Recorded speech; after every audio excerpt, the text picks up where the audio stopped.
Hello বন্ধুরা, শুভ দুপুর। সবাই কেমন আছো বন্ধুরা? চলো আজকে কি রান্না করতে দেখাচ্ছি। এখন মাছটা কেটে নেবো। আমি মেয়েকে স্কুলে দিতে গিয়ে বাজার থেকে এই মাছ এনেছি। এই মাছ কার কার ভালো লাগে কমেন্ট করে জানাবে। আর এই মাছটা আমি কেটে নেবো, কেটে ধুয়ে নুন হলদি মাখিয়ে তোমাদের দেখাচ্ছি। পরিষ্কার করে মাছটা ধোয়া হয়ে গেছে, কেটে ভালো করে ধুয়ে নিয়েছি।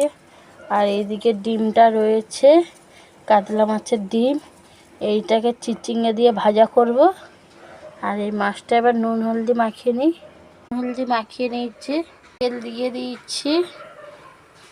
তেলটা গরম হয়ে গেছে, এবার মাছটা আমি দিয়ে দেবো। আমার মাছটা ভাজা হয়ে গেছে। আর এখানে আলু, পেঁয়াজ আর টমেটো কেটে নিয়েছি। মাছের তরকারিটা করে ডিমটাও ভেজে নিলাম, তেল দিয়ে দিলাম। এবার পেঁয়াজ দিয়ে দেবো কড়াতে। লাল হয়ে গেছে, আমি আদা রসুন বাটা দিয়ে দিলাম।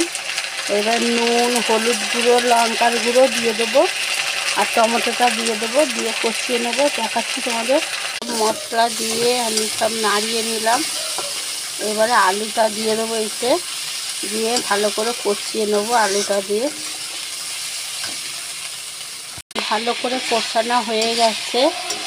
এবার আমি জল দিয়ে দেবো পরিমাণ মতন। আমি পরিমাণ মতন জল দিয়ে দিয়েছি। এবারে ফুটে গেলে এই মাছটা দিয়ে দেবো। ডিমের জন্য আমি এখানে টমেটো, এই দেখো এখানে টমেটো কেটে নিয়েছি, 2টো টমেটো। আর কাঁচা লঙ্কা, পেঁয়াজ আর চিচিঙ্গেটা দেখো সরু সরু করে কেটে নিয়েছি। আলু আর চিচিঙ্গে এইটা এবার চচ্চড়ি করব। মাছের ডিমটা দিয়ে চচ্চড়ি করব। রাতে তেল দিয়ে দিয়েছি, সাদা তেলই দিয়েছি। তেলটা গরম হয়ে গেছে, এবার পেঁয়াজটা দিয়ে দেবো। পেঁয়াজ আর লঙ্কাটা দেবো। হয়ে যাচ্ছিলো লঙ্কাটাও, আদা রসুন আর টমেটো দিয়ে দিয়েছি। এবার হলুদ গুঁড়ো দেবো আর অল্পখানি লঙ্কার গুঁড়ো দেবো, যেহেতু আমি কাঁচা লঙ্কা দিয়েছি। কষানো হয়ে গেছে, আমি কড়াতে ঢেলে দেবো দিয়েছি। এবার ঢাকা দিয়ে দেবো আমি। এবার মাছগুলো আমি দিয়ে দেবো কড়াতে। আমি দিয়ে দিয়েছি।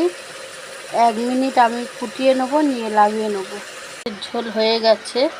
আর এই চচ্চড়িতে এবারে ডিমটা আমি দিয়ে দেবো। আমি কুচো করে নিচ্ছি দেখো। আর অর্ধেক লঙ্কা আছে, এটাও দিয়ে দেবো।